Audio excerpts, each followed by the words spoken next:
किए हुए बताओ, ऐसे कर लें, सब्जेक्टिव के आज ले लेते हैं, ऑब्जेक्टिव के कल ले लेते हैं, ठीक है। हाँ इतना नहीं, देखो दोनों की बात है। फर्स्ट 5 में से बताओ सब्जेक्टिव में कौन सा डाउट है बेटा, फर्स्ट 5 में से 10 तक कौन सा डाउट है, 9। और कोई 10 तक, 9th क्वेश्चन देखो, दिखा देना, 9th क्वेश्चन चेक करो। जिंक पैरा है या डाया है ये बताना है, क्या किसी ने कर रखा है, बता दो।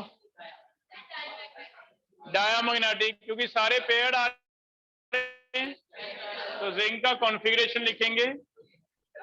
जिंक इज 30 होता है, आर्गन 18, 4s2 20 हो गए, 3d10 30। All are paired, unpaired कोई भी नहीं है, सो इट इज डायामैग्नेटिक, ऐसे लिखना, डायामैग्नेटिक। सारे के सारे पेयर्ड है तो क्या होगा, डाया, सिर्फ इतना हो जाएगा बेटा। और कोई है 10 तक, फिर आगे पढ़ लें, अभी नेक्स्ट टॉपिक कर रहे हैं, कल डाउट्स लेंगे आपके जो मल्टीपल के हैं।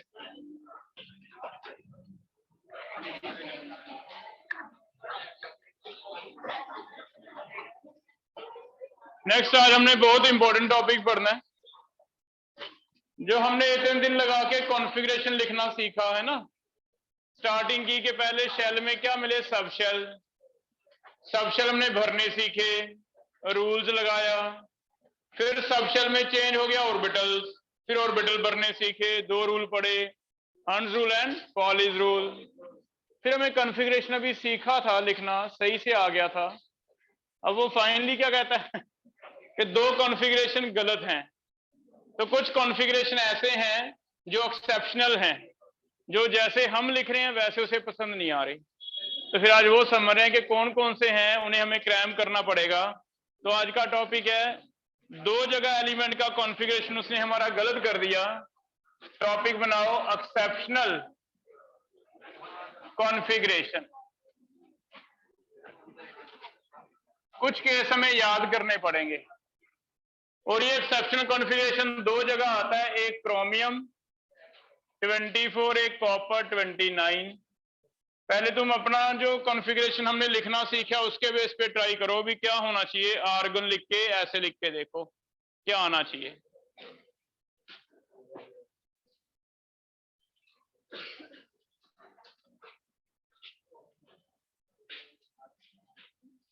क्रोमियम 24 का कॉन्फ़िगरेशन जो हमने सीखा, आर्गन 18 ऐसे वाला बोलो कैसे आना चाहिए, ऐसे आना चाहिए ना। हमारे अकॉर्डिंगली ये आना चाहिए, आर्गन 18 4s2 3d4, ठीक है। लेकिन अब वो कहता नहीं है ऐसे नहीं लिखना, ये ऐसे लिखना है 4s1 3d5। एक्चुअल कॉन्फ़िगरेशन इसका ये देखा गया, ये एक्चुअल सही वाला कॉन्फ़िगरेशन है, तो हमें फिर याद रखना पड़ेगा ऐसे। और थोड़ा सा उसने कोई एक्सप्लेनेशन भी दी है, हम वो भी समझ लेंगे कैसे है। एक तो ये याद रखना पड़ेगा भी क्रोमियम का अलग है, 4s2 3d4 होना चाहिए था, लेकिन वो कहता नहीं, वो गलत होता है, एक्चुअल में ये होता है ना। तो कुछ एलिमेंट ऐसे हैं जो ये रूल नहीं फॉलो करते, वो कहते भी हमारा तो अलग से है, यही होगा कॉन्फ़िगरेशन। ऐसे कॉपर का अगर हम लिखते तो हम तो ये लिखते भी आर्गन 18 4s2 3d9, लेकिन वो कह रहा इसने भी कॉन्फ़िगरेशन अपना चेंज कर रखा है, ये अपना कॉन्फ़िगरेशन ऐसे करके बैठा है 4s1 3d10, ठीक है। अब ऐसा क्यों है, हम इसे समझ रहे हैं। मेन तो पहले आपको याद करना है भी जो D4 था वो D4 की जगह क्या हो जाता है D5, जो D9 है वो क्या हो जाता है D10, ठीक है। हुआ क्या, 4s और 3d में से हमें पता है रीअरेंज हो जाता है, 3d नीचे है 4s क्या है ऊपर। तो 3D में 4 इलेक्ट्रॉन थे, लेकिन 4s में कितने थे? 2। लेकिन ये कह रहा है नहीं, ऐसे हो जाता कि 4s का एक इलेक्ट्रॉन जंप करके क्या आ जाएगा? नीचे। और ऊपर से नीचे आना तो इजी है ना, नीचे से ऊपर नहीं जा सकता। ऊपर से इलेक्ट्रॉन नीचे आता है, अपने आप आता है, एनर्जी छोड़ता है। तो ये 4s वाला नीचे आ जाता है। क्यों आता है, इसका रीजन वो बताएगा, अभी समझते हैं। हाँ, हमें चलो ये लगता है कि ऊपर से नीचे आ सकता है, क्योंकि हायर से लोअर आने में कोई एनर्जी तो लगती नहीं, उल्टा एनर्जी रिलीज करेगा। तो ये अपने आप हो सकता है, इसमें कोई ऐसी बड़ी इशू नहीं है। अभी हो नहीं सकता, हो तो सकता है, पॉसिबल तो हमें लग रहा है, लेकिन होता क्यों है वो से रीजन बताना पड़ेगा, है ना। ऐसे इस केस में एक्चुअल बेटा 4s और 3D में से 3D 9 था, 9 में 4 तो पेयर थे, एक सिंगल था। ऊपर क्या था? 4s में 2 थे, लेकिन वो कह रहा है भी नहीं, ऐसे नहीं होगा। 4s का एक इलेक्ट्रॉन नीचे आ जाएगा, एक ही रह जाएगा, और 3D में क्या हो जाएंगे? 10। सारे के सारे पेयर हो गए। चलो हमने ये तो मान लिया भी ठीक है, ऊपर से नीचे आ सकता है, लेकिन हमने इससे ये क्वेश्चन किया भी ये हो क्यों रहा है ऐसे। हाँ, तो इसका रीजन हम लिख रहे हैं, समझ रहे हैं।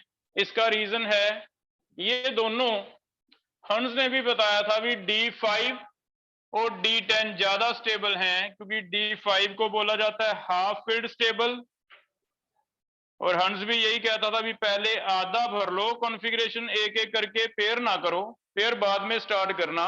इसे कहते हैं हाफ फील्ड, आधा भरा हुआ। और D10 को क्या कहते हैं? फुली फील्ड, पूरा भरा हुआ। वो ये कह रहा है भी जिन एटम में हाफ फील्ड या फुली फील्ड कॉन्फ़िगरेशन है ना, वो औरों से ज्यादा स्टेबल देखे गए, उनकी रिएक्शनें बहुत कम थी। जैसे नोबल गैसेस सारे फुली फील्ड ही होंगे हमेशा, तो नोबल गैसेस बॉन्ड नहीं बनाते, इट मीन ज्यादा स्टेबल हैं। तो इसका हमने एक रीजन सिंपल सा मान लिया भी, एक तो ये वाली कॉन्फ़िगरेशन, इसे क्या कह देंगे? Half field. एक क्या होती है? Fully field. तो हमने चलो ये भी मान लिया भी half filled and fully field वाला ज्यादा स्टेबल होता है।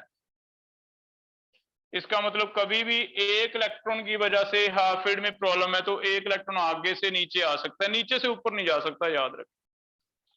एक इलेक्ट्रॉन की वजह से फुली फील्ड में कोई प्रॉब्लम है तो एक इलेक्ट्रॉन ऊपर से नीचे आ जाएगा, क्या हो जाएगा? फुली फील्ड, स्टेबल हो जाता है। ठीक है, इसका एक सिंपल आंसर एक नंबर में तो ये आ सकता है भी ऐसा क्यों हुआ, तो तुम्हें आंसर में लिखा मिल सकता है मल्टीपल चॉइस में कि ये वाला इसलिए हो गया because half field configuration is more stable. ये वाला क्यों हो गया? Because fully field configuration is more stable. हो जाएगा।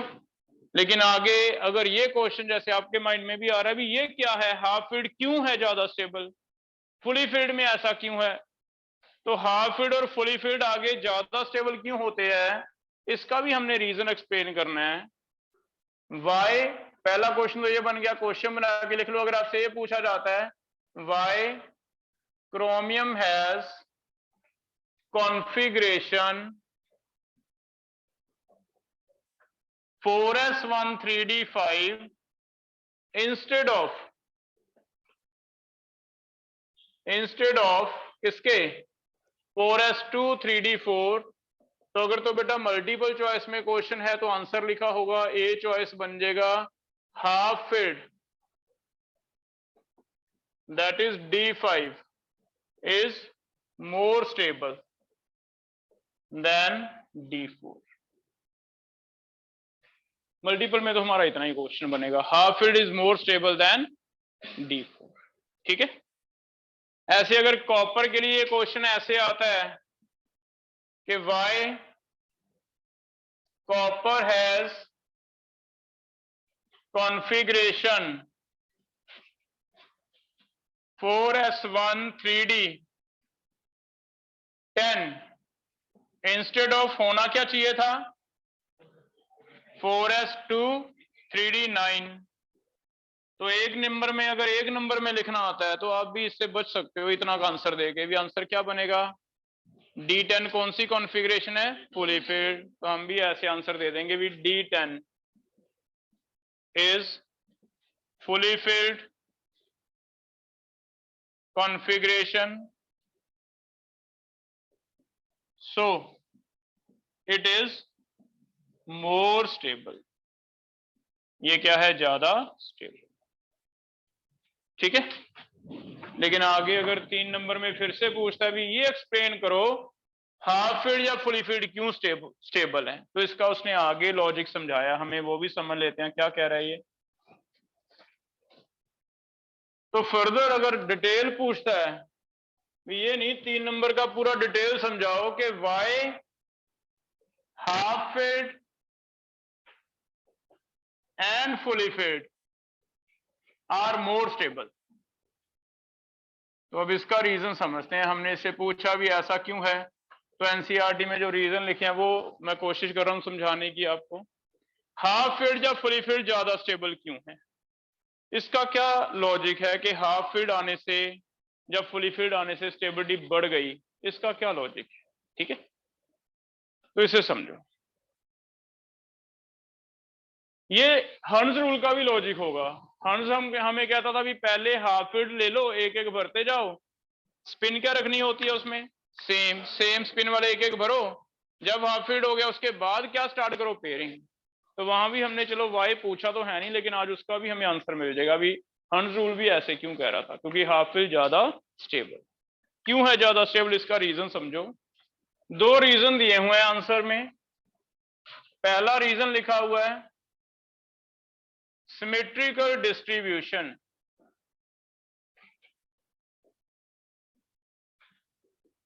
सिमेट्रिकल डिस्ट्रीब्यूशन का मतलब वो ये कह रहा है भी घर पे 5 भाई हैं, पांचों को कोई चीज पापा ले आए, एक जैसी ले आए, पांचों को बांट के दे दिया, तो उनमें कोई झगड़ा नहीं होगा। लेकिन अगर हम ऐसे करें भी 4 के लिए तो ले आए, एक को कुछ ना दें, तो क्या वो स्टेबल रहेंगे, वो झगड़ेंगे। जिसके पास नहीं है वो कभी दूसरे से छीनेगा, कभी तीसरे से छीनेगा, लड़ाई झगड़ा चलता रहेगा। वही चीज इनमें भी वो कह रहा है। एक तो सिंपल सा रीजन दे दिया फिजिकल हमारी जो लाइफ है उससे रिलेट करके, वो कहता भी जितना ज्यादा डिस्ट्रीब्यूशन सिमेट्रिकल होता है, भी सबको बांट के चीज मिल जाए एक जैसी, तो वो स्टेबल ज्यादा रहते हैं, उनमें झगड़ा नहीं होता। लेकिन अगर आप कभी ऐसे करते हो भी एक को देते ही नहीं, 4 को दे दिया, या फिर D9 वाले में 4 को 2-2 दे दिए, एक को क्या दे दिया, 1, तो उसमें झगड़ा होगा ही होगा, क्योंकि वो डिस्ट्रीब्यूशन क्या है, अनसिमेट्रिकल है ना। तो पहले तो सिंपल सा रीजन उसने दे दिया, चलो ये लिख लेते हैं हम। उसने दिया हुआ है सिमेट्रिकल डिस्ट्रीब्यूशन का मतलब in half filled and fully filled distribution क्या है इलेक्ट्रॉन का, distribution of electron is symmetrical. So क्या है ये, दे आर मोर क्या है, स्टेबल। तो एक तो रीजन चलो ठीक है, हमें भी लग रहा है भी ऐसा हो जाएगा, क्योंकि हमें भी घर पे कोई भी चीज बांट के एक जैसी मिलती है तो हम स्टेबल रहते हैं, खुश रहते हैं, नहीं तो क्या होता है, झगड़ा होता है ना। तो एक तो ये लॉजिक ले लीजिए, ठीक है। लेकिन एक और रीजन भी दिया हुआ है जो थोड़ा सा साइंटिफिक वे में उसने एक्सप्लेन किया है। सेकंड रीजन उसने हल्का सा फ्रिक्स लगा के दिया हुआ है, इसे समझना है हमें। इसे कहते हैं एक्सचेंज एनर्जी। अब इसमें थोड़ी फ्रिक्स लग जाएगी, इसे ध्यान से समझना पड़ेगा। एक्सचेंज एनर्जी, पहले तो ये बताओ, कहीं मैंने आपको ये बताया केमिस्ट्री में जितनी एनर्जी कम उतनी स्टेबिलिटी ज्यादा, है ना। इसका मतलब अगर किसी तरह एटम की एनर्जी कम हो जाए तो उसकी स्टेबिलिटी क्या हो जाएगी, ज्यादा। पहली बात तो ये, कभी भी केमिस्ट्री में लेके चले एनर्जी से रिलेशन, तो जिसकी एनर्जी कम उसकी स्टेबिलिटी क्या है, ज्यादा। अब इसमें हाफ फील्ड और फुली फील्ड की एनर्जी कम हो जाती है, कैसे होती है, एक टर्म ले रहा है एक्सचेंज एनर्जी। एक्सचेंज एनर्जी वो ये कहना चाहता है, कहता जो ऑर्बिटल्स है ना,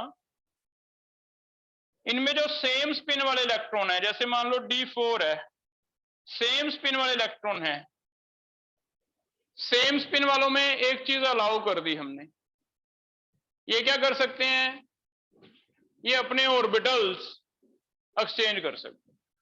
एक्सचेंज का मतलब ये वाला इधर चला जाए और ये वाला जंप करके इधर आ जाए, एक्सचेंज कर सकते हैं। और जब भी ये एक एक्सचेंज करेंगे अलाउड है, लेकिन अलाउड में कंडीशन क्या है, सिर्फ सेम स्पिन वाले करेंगे, ये भी क्लॉकवाइज ये भी क्लॉकवाइज, क्योंकि ऐसा भी हो सकता है ना कि इसमें पेयर हो पहले से दो हो तो दो आपको पता है रूल फॉलो करना है, एक क्लॉकवाइज होगा एक क्या होगा एंटी क्लॉकवाइज। तो अगर क्लॉकवाइज जाता है एंटी क्लॉकवाइज आ गया फिर तो वो पॉलिश रूल फेल हो जाएगा, इसलिए कंडीशन है भी क्लॉकवाइज जाएगा तो आना भी कौन सा चाहिए, क्लॉकवाइज। तो सेम स्पिन वाले क्या कर सकते हैं, एक्सचेंज कर सकते हैं। सेम स्पिन वाले इलेक्ट्रॉन अपने ऑर्बिटल एक्सचेंज कर सकते हैं, और ये एक्सचेंज इसलिए करते हैं क्योंकि ऐसा करने से इनकी स्टेबिलिटी बढ़ती है, इन्हें खुशी मिलती है। कैसे स्टेबिलिटी बढ़ती है, ये दो ऑर्बिटल्स हैं, एक इलेक्ट्रॉन घूम रहा है एक्स एक्सिस के लॉन्ग E1 है, एक इलेक्ट्रॉन घूम रहा है वाई एक्सिस के लॉन्ग E2 है। क्या कहीं ना कहीं दोनों के ऑर्बिटल ओवरलैप हो रहे हैं, ये वाला एक पॉइंट है, यहाँ पे ओवरलैप हो रहे हैं और यहाँ ओवरलैप हो रहे हैं, तो घूमते घूमते हो सकता है कभी ऐसा हो जाए कि E1 वाला किस सर्कल में आ जाए, E2 में, E2 वाला किस में आ जाए, E1 में, क्योंकि उससे उनका जो एनर्जी है चेंज नहीं होगा, सेंट्रीफ्यूगल सेंट्रीज, क्योंकि सारे एक जैसा ही रेडियस है, दूर तो है नहीं, सेम सबशेल की बात हो रही है। तो ये कहता है ऐसा होता है कि ओवरलैप होने की वजह से ये अपने ऑर्बिटल ना एक्सचेंज कर सकते हैं, लेकिन एक्सचेंज में सडन जंप होगा भी E1 वाला E2 में चला जाए, साथ के साथ E2 वाला किधर एंटर हो जाएगा, E1 में, ताकि जो बैलेंस क्या हो, बना रहे, स्टेबिलिटी क्या हो, ज्यादा। अब ऐसा अगर करते हैं तो इनमें एक एनर्जी रिलीज होती है जिसे कहते हैं एक्सचेंज एनर्जी, क्योंकि फिजिक्स कहता है भी जब भी E1 इधर जाएगा E2 इधर आएगा, E1 यहां से इधर एंटर हो गया मान लो, E2 यहां से कहां एंटर हो गया, इधर एंटर हो गया ना, घूमते घूमते इधर चला गया, ऐसे हो सकता है। तो E1 और E2 एक दूसरे के ऑर्बिटल में ओवरलैप कर देंगे, E1 की जगह क्या आ जाएगा, E2, और E2 की जगह क्या आ जाएगा, E1। ऐसा कहता है चांसेस हैं, हो जाता है। अगर ऐसा हो जाता है तो स्पिन इनकी सेम रहनी चाहिए, घूमते घूमते हो जाएगा। ऐसा होने से ये तो इसलिए कर लेते हैं भी स्टेबिलिटी फ्रीडम ज्यादा है। जैसे हमें मान लो हमें कहा जाए भी तुम्हारे ये 4 फ्रेंड हैं, तुम आपस में एक दूसरे के घर जा सकते हो, तुम फ्री हैं, कभी उसके घर मैं चला गया, कभी वो मेरे घर आ गया, सेम टॉपिक ही पढ़ना है, हमने डिस्कशन कर ली, हमें फायदा होगा। लेकिन अगर मैं कह दे भी नहीं बिल्कुल नहीं जाना कहीं भी, घर पे रह के पढ़ना है बस, आज से बंद सारा सोशल सर्कल, तो हमें थोड़ी घुटन महसूस होएगी, है ना, कि हम बेटा फ्री रहेंगे, फिर वो माइंड रिलैक्स नहीं रहता, चाहे हम पढ़ लेंगे लेकिन फिर भी रिलैक्सेशन नहीं आती। तो इनको रिलैक्सेशन मिलती है जैसे एक दूसरे के घर जाते हैं, ये 1 इधर चला गया 2 इधर चला गया, ये स्टेबल हो जाते हैं। फिजिक्स इस चीज को, इस हैप्पीनेस को कैसे एक्सप्लेन कर रहा है, फिजिक्स कहता है भी जब भी एक्सचेंज होती है ना, इन्हें फायदा होता है। कैसे फायदा होता है, जब भी एक्सचेंज करेंगे, जंप करेंगे, थोड़ा बहुत एनर्जी ने खर्च करनी पड़ती है, क्योंकि कभी भी एक जगह से दूसरी जगह जाना है, उसमें थोड़ा बहुत तो वर्क होगा, वर्क समझते हो। तो थोड़ा सा फिजिक्स कहता भी ऐसा तो होगा नहीं, सडन जंप होगा, ये इधर जाता है ये इधर जाता है, तो थोड़ा सा उसे वर्क करना पड़ेगा, और वर्क करने में थोड़ी सी एनर्जी उसकी खर्च हो जाती है, और अगर उसकी थोड़ी सी एनर्जी खर्च हो जाती है तो उसकी खुद की एनर्जी पहले से क्या हो जाएगी, कम हो जाएगी, और अगर पहले से कम हो जाएगी, स्टेबिलिटी क्या हो जाएगी, ज्यादा। तो इनका रीजन फिजिक्स ने ऐसे एक्सप्लेन कर दिया भी एक एनर्जी है जो रिलीज होती है कब, whenever there is one exchange, one electron exchange its orbital with second, there is some energy release जिसे कहते हैं एक्सचेंज एनर्जी, और क्योंकि इसमें एनर्जी लॉस होता है, रिलीज होती है, तो खुद की एनर्जी कम होती है, और जितनी किसी की एनर्जी कम उतनी स्टेबिलिटी क्या होती है, ज्यादा। देखो इलेक्ट्रॉन एक्साइट होकर हायर में चला जाता है लेकिन रुकता नहीं, अपने आप किस में आता है, नीचे, क्योंकि हायर वाले की एनर्जी ज्यादा है, ग्राउंड स्टेट की एनर्जी क्या है, कम। तो इसका मतलब यही हो रहा है भी हायर में नहीं रुकता, हायर से कहां आ जाएगा, लोअर में आ जाएगा। इसका मतलब हर कोई इलेक्ट्रॉन चाहता है भी एनर्जी कम से कम कर ले, अगर कभी आप तुम भेज भी देते हो, हीट करके उसे तंग करते हो, ऊपर भेज दिया फिर से वो नीचे गिर जाता है, ऐसे इसमें हर कोई इलेक्ट्रॉन चाहता है कि उसकी एनर्जी क्या हो जाए, कम, और एनर्जी कम करने के लिए वो क्या करता रहता है, exchange.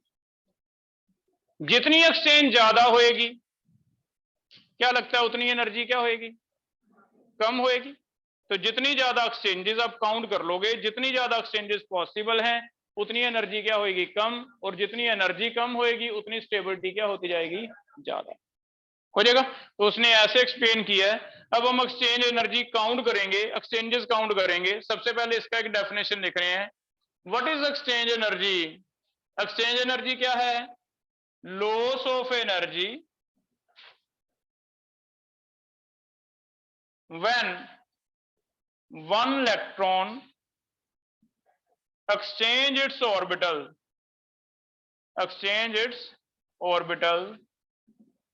with other electron within same subshell, उसी सबशेल के अंदर होना चाहिए। डी वाला डी से कर सकता है, पी वाला पी से कर सकता है, एफ वाला एफ से कर सकता है। ये अलाउड नहीं है भी एस वाला पी में चला जाए, पी वाला डी में, क्योंकि सेम सबशेल में एन प्लस एल क्या रहेगा? सेम एनर्जी होती है ना। एन प्लस एल लगा के देखना, अगर ये 3D है तो 3D में सभी की एनर्जी एन प्लस एल कितना है? 3 + 2, सेम है ना। अगर सबका सेम है, एनर्जी सेम है, एक जैसी स्पीड से भाग रहे हैं, एक जैसी काइनेटिक एनर्जी है, तो क्या फर्क पड़ जाएगा? किसी को कौन सा पता चला भी कौन सा इलेक्ट्रॉन किस ऑर्बिटल में चला गया? पता चलेगा, क्योंकि एनर्जी सेम है, काइनेटिक एनर्जी सेम है, वेलोसिटी सेम है। हाँ, एस वाला नहीं जा सकता, क्योंकि एस वाले में अगर 4s की एनर्जी देखें, ये तो अलग है ना, 4 + 0, तो इसकी तो स्पीड भी अलग होएगी, काइनेटिक एनर्जी भी अलग होगी, ये नहीं जा सकता। तो सेम सबशेल की क्योंकि एनर्जी सेम होती है, तो उन्हें हमने अलाउ कर दिया, उनमें भी स्पिन क्या हो? सेम। क्लॉकवाइज वाला किसके साथ एक्सचेंज करेगा? क्लॉकवाइज से। एंटी क्लॉकवाइज किसके साथ एक्सचेंज करेगा? Anti clockwise. हो जाएगा बेटा? क्लियर हो रहा है? नीचे लिख लो लॉस ऑफ एनर्जी, इसे क्या कहते हैं? Exchange energy. नीचे लिख लो more is exchange energy. Stability से कैसे लिंक करोगे बताओ? मोर इज एक्सचेंज एनर्जी, उतनी ज्यादा रिलीज होएगी। मोर इज स्टेबिलिटी, जितनी ज्यादा रिलीज होएगी एनर्जी, उतना उसे ज्यादा स्टेबिलिटी मिलती जाएगी। मोर is exchange energy, more will be stability. ठीक है। अब ये एक्सचेंज एनर्जी हम काउंट करना सीख रहे हैं। कैसे काउंट करना है? हमने सिर्फ नंबर ऑफ एक्सचेंजेस काउंट करनी है। जिसमें ज्यादा एक्सचेंजेस होंगी उसकी एनर्जी क्या होगी? ज्यादा। पहले यहां तक पूछना बेटा, कोई भी डाउट है किसी को? ये समझ आ गया भी इलेक्ट्रॉन एक्सचेंज कर सकता है, लेकिन करने के लिए विद इन सेम सबशेल होना चाहिए। एक इलेक्ट्रॉन घूमते घूमते px में से कहां चल जाएगा? py में। py वाला कहां चल जाएगा? pz में। d वाला d1 वाला d2 में, d2 वाला d3 में, ऐसे करते रहते हैं, एक्सचेंज होगा। लेकिन इससे फायदा क्या हो रहा है कि उनकी एनर्जी क्या हो जाएगी? कम, तो थोड़ा सा स्टेबिलिटी क्या हो जाएगी? ज्यादा। क्लियर है ये? अब एक्सचेंजेस हमें काउंट करनी है। काउंट कैसे होंगी? नंबर ऑफ एक्सचेंजेस काउंट कर रहे हैं। पहले नंबर ऑफ एक्सचेंजेस 3D4 में काउंट करके देखते हैं। ये ध्यान रखना भी सेम स्पिन वाले करेंगे। तो इसमें हंस का एक आंसर मिल गया भी। उसने ऐसे क्यों कहा था भी इलेक्ट्रॉन सेम स्पिन वाले होने चाहिए? क्योंकि सेम स्पिन वालों में एक्सचेंज होएगी, ऑपोजिट वालों में नहीं होगी।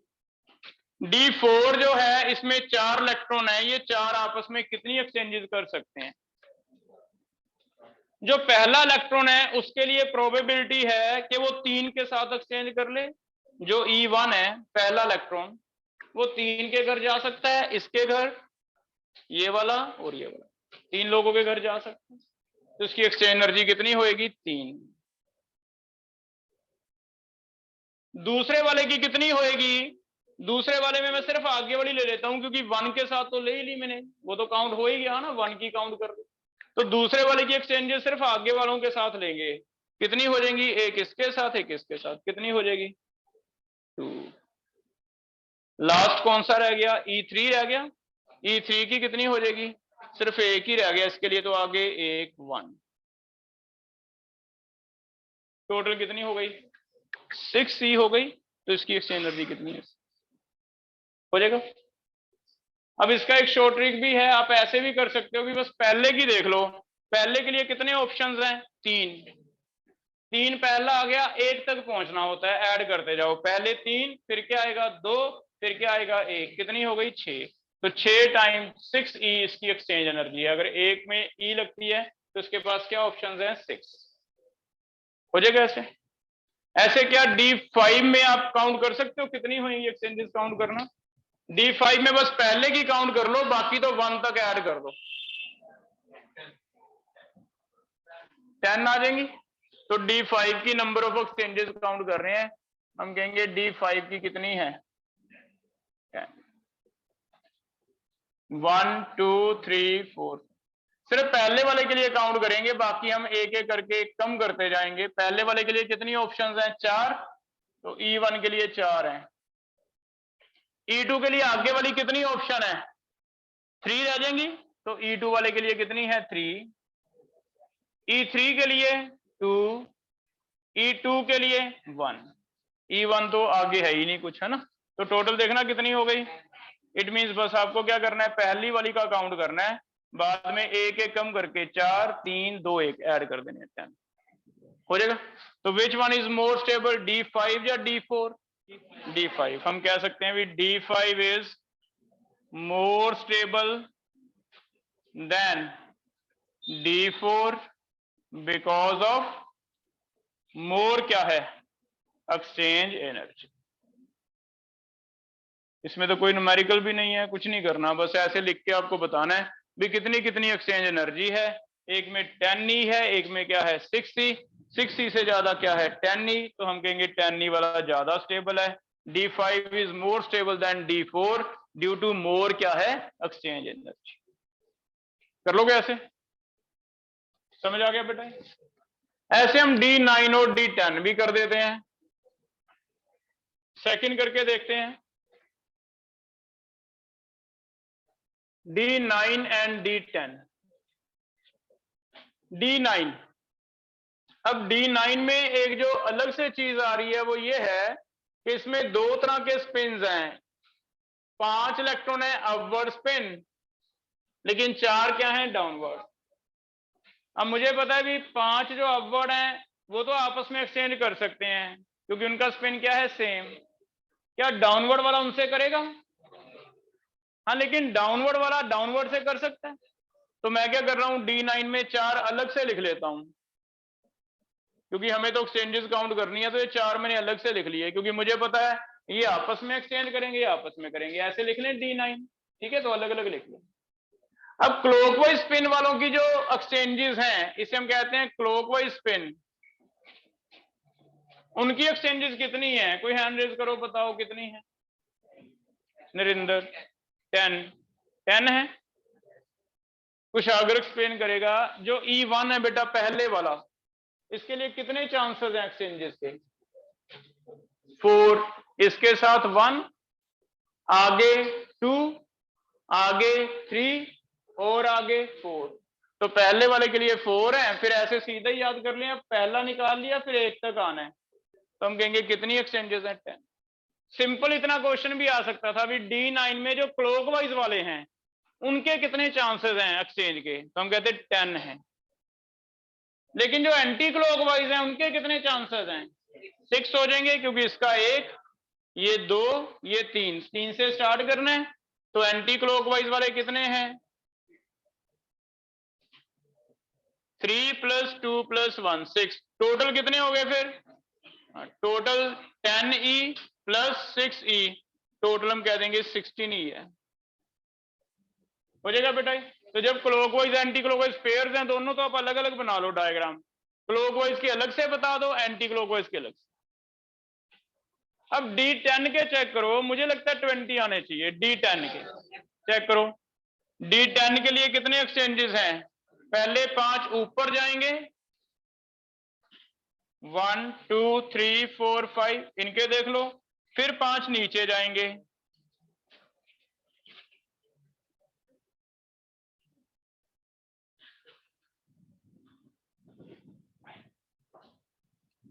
क्लॉकवाइज वालों के लिए कितने आगे, पहले के लिए काउंट करेंगे बस, पहले वाले के लिए कितना है, 1 2 3 4, 4 है, फिर 4 में ऐड करते जाओ, 4 + 3 + 2 + 1 कितने हो गए, 10।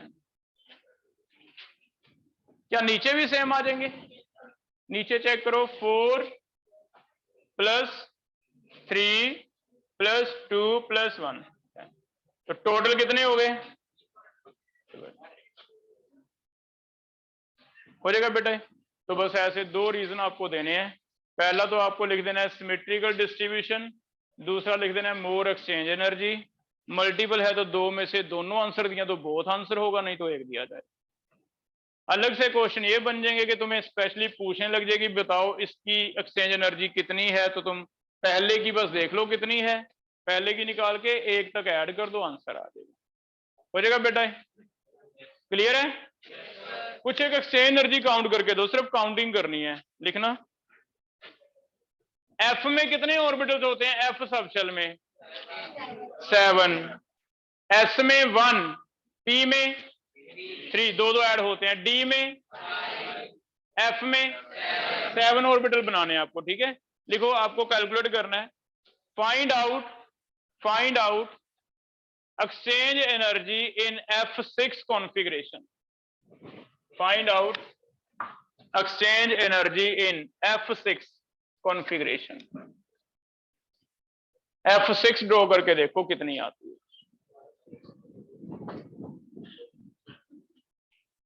बता दे।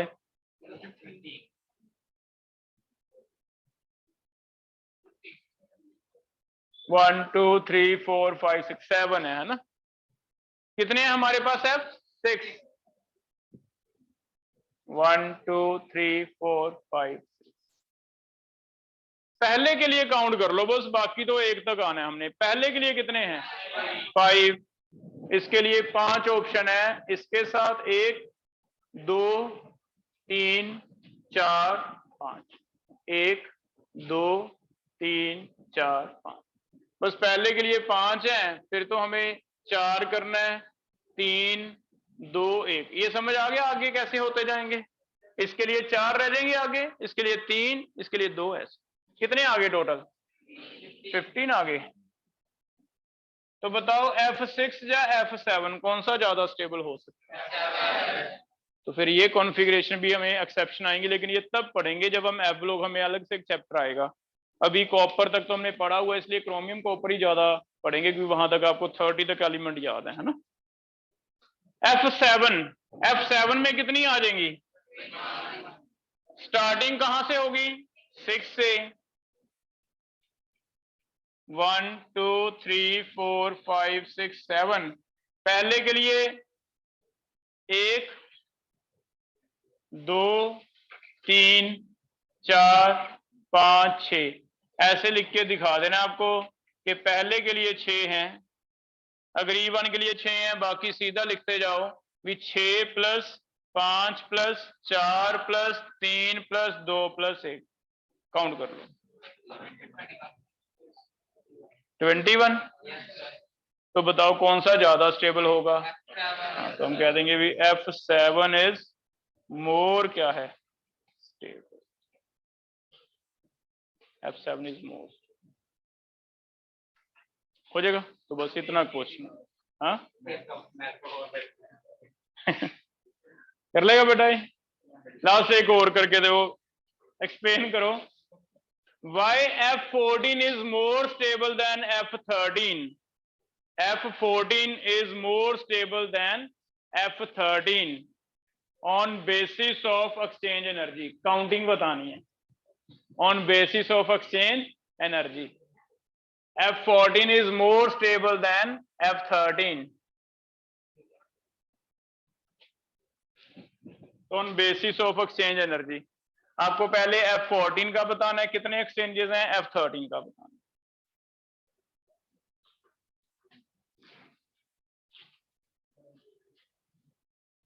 है। F14 का क्लॉकवाइज वाले की अलग, एंटी क्लॉकवाइज वाले की अलग हुई। कितनी हो गई? 42। F14 की कह रहे हो? F14 की चेक करो भी, F14 की।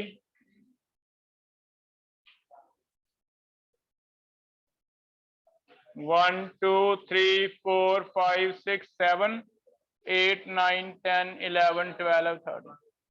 इसमें हम ऐसे कर लेते हैं भी पहले क्लॉकवाइज की काउंट कर लेते हैं, एंटी क्लॉकवाइज की सेम कर देंगे क्योंकि सेम ही है ना। F7 क्लॉकवाइज है, F7 क्या है? एंटी। तो पहले के लिए आ गई 1, ये 2, ये 3, ये 4, ये 5, ये 6 आ गई। चेक करो तो पहले यहां लिख लेंगे भी क्लॉकवाइज वाले के लिए हमें ऐसे लग रहा है भी 6 से स्टार्ट करके कहां तक जाना है, एपीएच जीपीए 4 + 3 + 2 फैक्टोरियल भी होता है ना कुछ ऐसा, फैक्टोरियल 6 × 5 × 4, लेकिन वो मल्टीप्लाई होता है, यहाँ ऐड है। कितने आगे 21, एंटी क्लॉकवाइज कितना हो जाएगा 6, सेम लिख दें 21। टोटल कितनी हो गई, F14 की तो आ रही है 42, F13 की चेक करो कितनी आ रही है 36। इसमें अलग से बता दोगे मुझे क्लॉकवाइज की कितनी है 21, ऊपर वाले तो 7 ही हैं, है ना, लेकिन नीचे वाले कितने एंटी क्लॉकवाइज, ये F6 रह गया तो इसके हो जाएंगे 15, ये F7 था, कितने हैं 20। टोटल देख लो कितनी रहेगी, तो हम कहेंगे 42 वाला क्या होगा ज्यादा स्टेबल होगा, ये क्या होगा कम स्टेबल। चेक कर लो, कर लोगे बेटा, तो ऐसे बस एक्सचेंजेस काउंट करते रहना है, इससे हो जाएगा क्लियर है। इसके जैसे इंपॉर्टेंट बना के लिख लो, एक तो क्रोमियम याद करना है, एक याद कर लो क्रोमियम के नीचे एक और एलिमेंट आता है, सेम ग्रुप में आता है, हम पीरियोडिक टेबल पढ़ेंगे, इसका नेम है मोलिब्डेनम। मोलिब्डेनम तो ना बोल लिख ले, ठीक है। मोलिब्डेनम होता है MO, ये तो बोल लेगा MO बोल लेना। इनका कॉन्फ़िगरेशन कैसे लिखना है हम पढ़ेंगे आगे पीरियोडिक टेबल, उसमें ग्रुप्स आपको थोड़ा सा बताया था रिडॉक्स में, है ना, ये लिथियम सोडियम एक ग्रुप के मेंबर हैं। कॉन्फ़िगरेशन ऐसे याद करनी है कि क्रोमियम का जो होता है आर्गन 4s1 3d5, आज से हमने लिखना ये है, याद रख लो 4s1 3d5 ही लिखना है, 4s2 लिखना ही नहीं है, ठीक है, यही लिखना है। मोलिब्डेनम का इससे बस एक ज्यादा हो जाएगा, आर्गन की जगह नया नोबल गैस, आर्गन के नीचे कौन सा आता था क्रिप्टॉन, 5s क्या कर देंगे 1 4d5, यहां पे नंबर 1 बढ़ जाएगा, 4 की जगह 5, 3 की जगह क्या है 4, तो ये सेम ही है। तो ऐसा एक सिमिलर कर लिया हमने, है ना, एक तो एनसीईआरटी में दिया क्रोमियम, एक सिमिलर याद कर लिया क्या है MO, ठीक है। सेकंड 3 का ग्रुप याद कर लो, कॉपर के नीचे आता है सिल्वर, सिल्वर के नीचे आता है गोल्ड, कॉपर सिल्वर गोल्ड,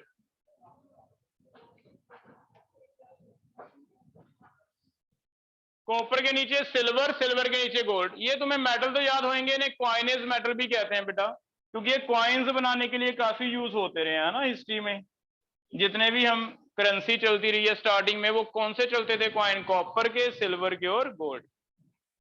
और ये 3 एलिमेंट की कॉन्फ़िगरेशन भी आपको याद होगी, क्या करना है, कॉपर की मैं लिख देता हूं, बाकी एक एक नंबर बढ़ा के लिखना है।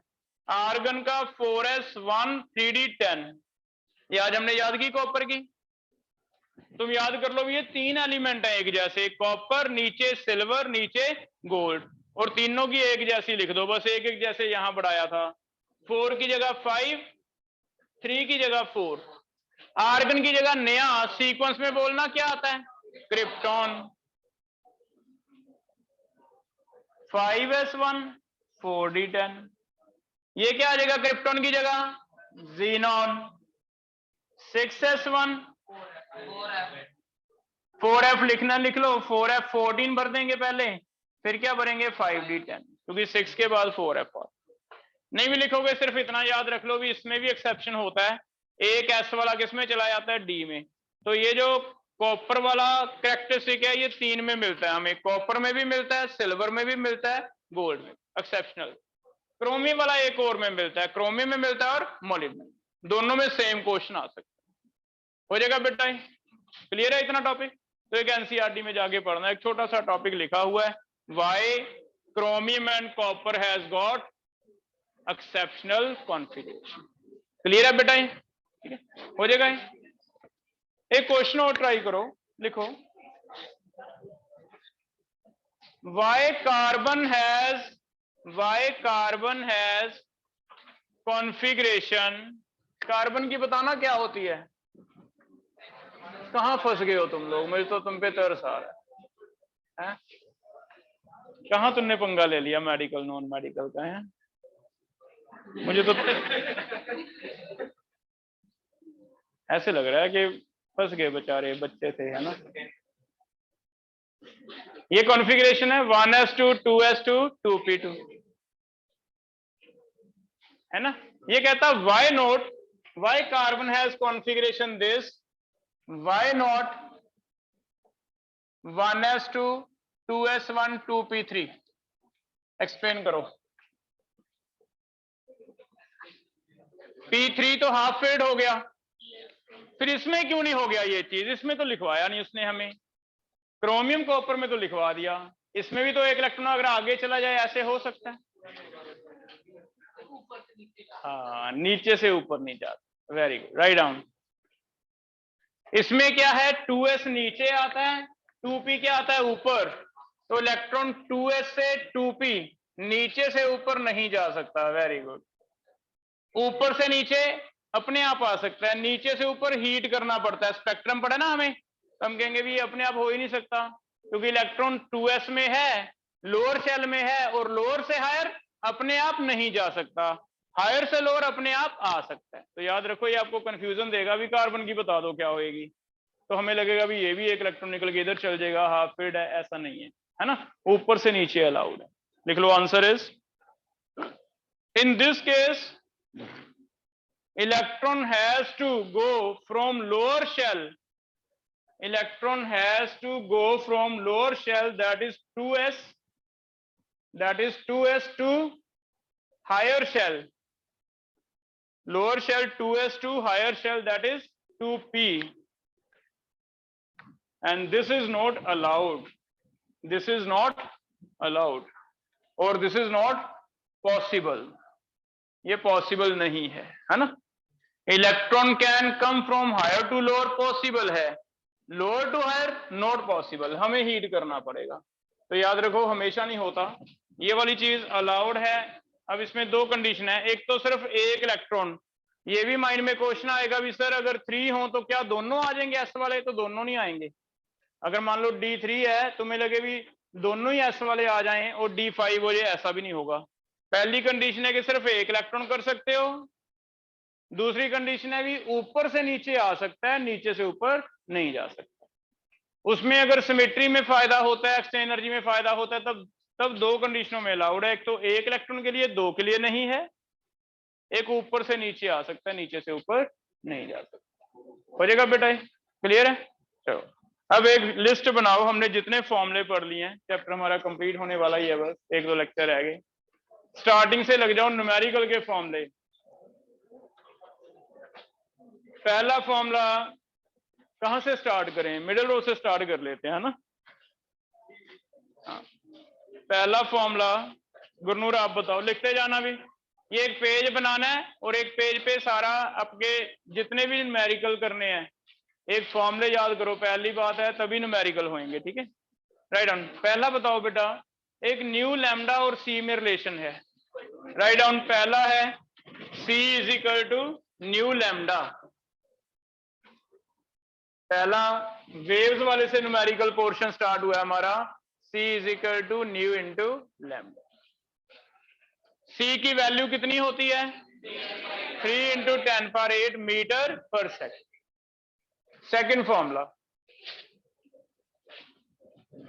पलक, वेव नंबर और लैम्डा में क्या रिलेशन है 1 upon lambda, right down. Wave number is 1 upon lambda, हो जाएगा अभी,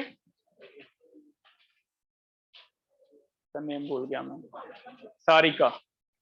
सारिका तुम बताओ बेटा, आगे आ गया था प्लैंक्स क्वांटम थ्योरी, ये थी EM wave theory, Planck quantum theory, energy और फ्रीक्वेंसी में रिलेशन था कोई, E is equal to H nu, क्या मैं E is equal to NH nu लिख दूं सीधा, N होता है नंबर ऑफ रेडिएशन, न्यू होती है फ्रीक्वेंसी, याद आ रहा है। अगर 10 रेडिएशन है तो 10 गुना, 20 है तो 20 गुना, फोर्थ, इसी को कन्वर्ट करो लैम्डा में। लैम्डा में अगर ये न्यू की जगह lambda, E is equal to NH, nu की जगह क्या है C बाय, हो जाएगा बेटा, ये कर लोगे। इनमें ब्रैकेट में लिख लो H की वैल्यू तो याद है तुम्हें 6.62 इंटू 10⁻34 जूल सेकेंड। लिख लो 6.62 इंटू 10⁻27 अर्ग में आ जाएगा भी, क्योंकि हमें पता चल गया अभी 1 जूल कितने अर्ग होता है, 10⁻7 अर्ग होता है। हो जाएगा अभी, क्लियर है। आगे चल रहे हैं। फिफ्थ, आगे एक टॉपिक पढ़ा था फोटो इलेक्ट्रिक इफेक्ट। नरेंद्र बता रहा है ये क्या होता था photo electric effect.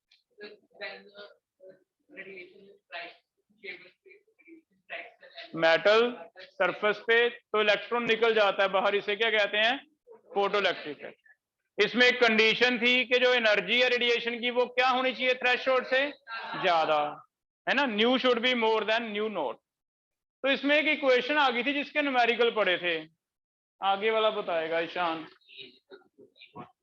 Plus kinetic energy, ठीक है। E is equal to E not plus kinetic energy. E not को लिख लो थ्रेशोल्ड एनर्जी भी कहते हैं, एक और नाम भी था, कई बार इसे वर्क फंक्शन भी लिखा रहता है, तो कहीं बुक में वर्क फंक्शन लिखा हो, कंफ्यूज नहीं होना, सेम, ठीक है। यहां काइनेटिक एनर्जी का एक रिलेशन और था, कोई स्टॉपिंग पोटेंशियल से रिलेशन बताया था, चार्ज इनटू वोल्टेज। चार्ज है इलेक्ट्रॉन पे कितना है वो लिख लेते थे, V है वोल्टेज, तो ये V होता है स्टॉपिंग पोटेंशियल बोलते हैं। कई बार एक्सेलरेटिंग पोटेंशियल आ जाएगा, कई बार स्टॉपिंग। तो अगर आपको वोल्टेज दिया हो तो काइनेटिक एनर्जी ऐसे निकल जाती है Q इंटू V। चार्ज होता है इलेक्ट्रॉन पे कितना है ना, याद आ रहा है ये भी। अच्छा, इससे एक यूनिट नया बन गया था, 1 EV और जूल में एक रिलेशन था, 1 EV is equal to how many joule, Krish. 1 EV, E का आपको कुछ बताया था, E पे चार्ज कितना चार्ज होता है रिदम, 1.6 इंटू 10⁻19 है ना, ये चार्ज होता है, उतनी जूल्स होता है। तो बस E का चार्ज याद करना है इलेक्ट्रॉन का, इलेक्ट्रॉन का चार्ज लिख के क्या बन जाता है, जूल्स, हो जाएगा। एक ये फॉर्मूला याद करना। इसमें टॉपिक आ गया हमारा EM वेव थ्योरी, ये वाला आ गया, प्लैंक्स क्वांटम थ्योरी आ गया, कौन सा आ गया, फोटो इलेक्ट्रिक इफेक्ट आ गया, है ना, 3 टॉपिक आ गए, क्लियर है। आगे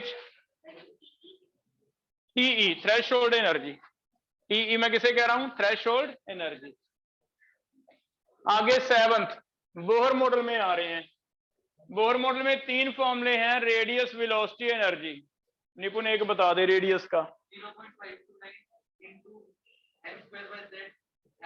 एंगस्ट्रॉम होता है, N होता है नंबर ऑफ शेल, Z होता है एटॉमिक नंबर, है ना, ये वाला फॉर्मूला लगेगा। रेडियस निकालना सीखा हमने, पहले शेल का, दूसरे का, लेकिन ये सारे एंगस्ट्रॉम में आएंगे, क्लियर है। आगे अब velocity, Z/N metre per second, ठीक है, ये हो जाएगा, कर लोगे बेटा ये भी। समनीत था तुम्हारा नेम, इसका नेम क्या था तुम्हारा नाम, समकित। 8th हो गया बेटा, ये वेलोसिटी हो गई है ना, पहले शेल की, दूसरे की, तीसरे की, ऐसे होता है। आगे नेक्स्ट तुम बताओ, एनर्जी का फॉर्मूला, जूल्स वाला बता दे, जूल पर एटम वाला। चलो पहले ऐसे लिख लो, -kz²/n², k की 3 वैल्यूज हैं, पहली जूल पर एटम वाली -13.6 चेक करो भी, पीछे यूनिट क्या आने चाहिए, EV आना चाहिए, ये तो बेटा EV पर एटम होता है, लिख लो। जूल्स वाली कौन बता रहा है, समनीत बता रहा है, तुम्हारा नेम क्या है, सनमीत, अमनीत, सनमीत भी है ना कोई तो पीछे, अमनीत आप बता दो। हाँ अच्छा, माइनस नहीं बोल रहे, के बोल रहा हूँ ना, माइनस अंडरस्टूड है, यहाँ आ गया 2.18 इंटू 10⁻−18, ये जूल्स पर एटम, ठीक है। माइनस मैंने ऊपर ले रखा है, ठीक है, के की वैल्यू में नहीं बोल, हो जाएगा। एक और के था किलो जूल्स पर मोल वाला। आगे नेक्स्ट सुगम, किलो जूल पर मोल। तो इसमें 3 फॉर्मूले हैं, हम चेक करते हैं कि मल्टीपल में क्या ऑप्शन दिए हुए हैं फिर भर। लेकिन इनमें चेक करो कोई लिमिटेशन थी, जो एटॉमिक नंबर है वो सिर्फ अलाउड है यूनी इलेक्ट्रॉन स्पीशीज का, है ना, हीलियम का नहीं, हीलियम पॉजिटिव का, ऐसे कर लोगे। नेक्स्ट एक फॉर्मूला था बेटा इसमें एक्साइटेशन एनर्जी का, डेल्टा ई का। आगे किसकी बारी है, तुम्हारी, सुगम के साथ बीच में। के जेड स्क्वायर लोअर से हायर जाता है या हायर से लोअर आता है, 2 शेल है n1 n2, हाँ 1/n1 स्क्वायर माइनस 1/n2, इसे क्या कहें हम, एक्साइटेशन एनर्जी। ये सेम ही होती है चाहे ऊपर से नीचे आए इलेक्ट्रॉन, चाहे नीचे से ऊपर जाए, हमने यही फॉर्मूला लगाना है। n1 लोअर शेल, n2 क्या होता है, हायर शेल। के की वैल्यू फिर से देखेंगे भी आंसर किसमें निकालना है, ठीक है, हो जाएगा अभी। लेकिन इसी में एक आयनाइजेशन एनर्जी होती थी, आयनाइजेशन के जेड स्क्वायर, क्योंकि उसमें n2 इन्फिनिटी हो जाता था तो सीधा आयनाइजेशन आया, याद आ रहा है अभी, ठीक है, के जेड स्क्वायर। बताओ इसमें frequency of revolution and time period, 2 फॉर्मूले और बता दिए थे एक्स्ट्रा आपको। पहले टाइम पीरियड का बता दो कोई। टाइम पीरियड, एक रेवोल्यूशन पूरा करने में कितना टाइम लगता है, तो क्या डिस्टेंस वेलोसिटी और टाइम में कोई फॉर्मूला बता सकता है मुझे, डिस्टेंस वेलोसिटी और टाइम में बता दो। Velocity is equal to distance by time, पहले ये फॉर्मूला लिख लिया करो, इसी में टाइम पीरियड आ जाएगा। टाइम पीरियड आपका आ जाएगा डिस्टेंस बाय वेलोसिटी। अब डिस्टेंस कवर्ड कितना होगा एक शेल का, या 2 पाई आर, तो बस ऐसे करना है, डिस्टेंस कवर्ड कितना है 2 pi r by v velocity, r radius, v क्या है वेलोसिटी, इसे कह देंगे टाइम पीरियड, हो जाएगा। तो एक टाइम पीरियड भी पूछा जा सकता है। ऐसे ही एक होता है frequency of revolution, frequency of revolution, इसका मतलब होता है भी कितने चक्कर काट देगा 1 सेकंड में। तो याद रखो frequency of revolution time period का उल्टा होता है, 1/t। फ्रीक्वेंसी ऑफ रेवोल्यूशन क्या होगा, 1/t। तो ये वैसे तो रेयर हैं, फिजिक्स में आते हैं, लेकिन क्योंकि फिजिक्स ही चल रही है बोहर मॉडल सारा, तो यहाँ पे कहीं पूछ ले तो मैंने फॉर्मूले लिखवा दिए। अब टाइम पीरियड का याद कर लो, वेलोसिटी वाले फॉर्मूले से निकाल लेंगे, और ये याद कर लो भी इसका उल्टा होता है टाइम पीरियड का, ठीक है, हो जाएगा। आगे चले, बोहर मॉडल कंप्लीट है। फिर आप पढ़ा हमने स्पेक्ट्रम 2 तरह का, एमिशन, एब्जॉर्प्शन, फिर हाइड्रोजन का स्पेक्ट्रम, लाइमन, बाल्मर, पाशन, है ना। इनमें एक फॉर्मूला वेव नंबर का आया था, wave number is equal to Yashika R Z square n1 square minus 1/n। R की वैल्यू हम कहते हैं रिडबर्ग कांस्टेंट है, रिडबर्ग कांस्टेंट कितना होता है, वैसे तो होता है 109677 पर सेंटीमीटर, न्यूमेरिकल के लिए हमने थोड़ा इजी कर रखा है। एक याद रखना ये पर सेंटीमीटर है, कहीं इस बार न्यूमेरिकल एक बार ऐसे ही गलत हो जाता है, मीटर में निकाल दिया हमने, सेंटीमीटर है ना, इसके मीटर बाद में बनाने में, हो जाएगा बेटा। वेव नंबर से लैम्डा भी निकल सकती है क्योंकि 1/λ है। ये वाले क्वेश्चन लाइमन सीरीज है, first line, second line, third line from red, infinity वाला वो सारा टॉपिक है ना, हो जाएगा अभी। लास्ट 2 फॉर्मूले हमने और पढ़े हैं। पहले बता दो डी ब्रॉगली वेवलेंथ, लैम्डा दिया, मिडिल वाली दिया, हाँ बेटा आप बता दो, लैम्डा इज इक्वल टू, तुम बता दो, दिया, दोनों दिया में से कोई भी बता दो, वो सिंपल था, h/mv, h/mv, मोमेंटम होता है p, है ना, मास एंड वेलोसिटी, h/m। इसी को हमने थोड़ा काइनेटिक एनर्जी में कन्वर्ट किया था, प्रभनूर, हाँ, तो इसमें √2m/ke आ गया था, √2m/ke, ठीक है। या फिर एक सीधा था 2 πr = n λ, 2 pi R is equal to N lambda, तो 2 पाई आर बाई एन भी हो जाता ना। एक क्वेश्चन ऐसे किया था, 6 पाई एक्स आ गया था, भी रेडियस फर्स्ट का इतना है। इसमें फिर से काइनेटिक एनर्जी की जगह आप ऐसे भी भर सकते हो, चार्ज इंटू वोल्टेज। ये वोल्टेज यहाँ एक्सेलरेटिंग पोटेंशियल बोला जाता है। हो जाएगा ये, ठीक, ये याद करना। और इसमें एक चीज और इंपॉर्टेंट बताई थी आपको, अगर हीलियम है, हीलियम की वेलोसिटी दी है, स्पीड ऑफ लाइट, लैम्डा कैसे निकालते हैं? तो हीलियम का मास कितना लेते हो? हीलियम का मास कितना भरेंगे यहाँ पे? हाँ, 4 इंटू 1.6 इंटू 10⁻27 AMU लेना है। 4 AMU को कन्वर्ट करने के लिए कन्वर्जन फैक्टर था 1 AMU is equal to 1.67 into 10⁻27 kilogram. तो यहाँ आपको ये जरूरत पड़ेगी, हीलियम हो, कार्बन डाइऑक्साइड हो, नाइट्रोजन हो, उसके मास 4 नहीं ले लेना, 4 को मल्टीप्लाई भी करना है इससे, 1.67 हो जाएगा। ये भी फॉर्मूले आगे। लास्ट एक न्यूमेरिकल हमारा रह गया, अनसर्टेनिटी प्रिंसिपल। अनसर्टेनिटी के लिए क्या है? तो लास्ट 15 आ गया, 16 delta X M delta V is equal to more than H by 4 pi. और इसकी हमने वैल्यू भी भर ली थी कोई, delta X M delta V क्या होता है? 5.25 इंटू 10⁻, सिंपल कर ली, ठीक है। तो यहां तक एक न्यूमेरिकल का लिस्ट बनाओ। ये तो कभी भी मैं पूछूं तुम्हें आने चाहिए। पहली बात, न्यूमेरिकल आते हैं मींस आधे से ज्यादा चैप्टर हमें आता है, क्योंकि ज्यादा क्वेश्चन यही है, भी रेडियस निकाल दो सेकंड शेल का, वेलोसिटी निकाल दो थर्ड की, है ना। थ्योरी तो बेटा देखो ऐसे तो आएगा नहीं, भी बोहर मॉडल में कौन कौन से पॉइंट्स हैं, हमें तो मल्टीपल ज्यादा करने हैं। तो उसमें से मेन पहले फॉर्मूले रटो, है ना। फॉर्मूले याद हो जाएंगे तो आधा काम हो जाएगा। कर लोगे यहाँ तक?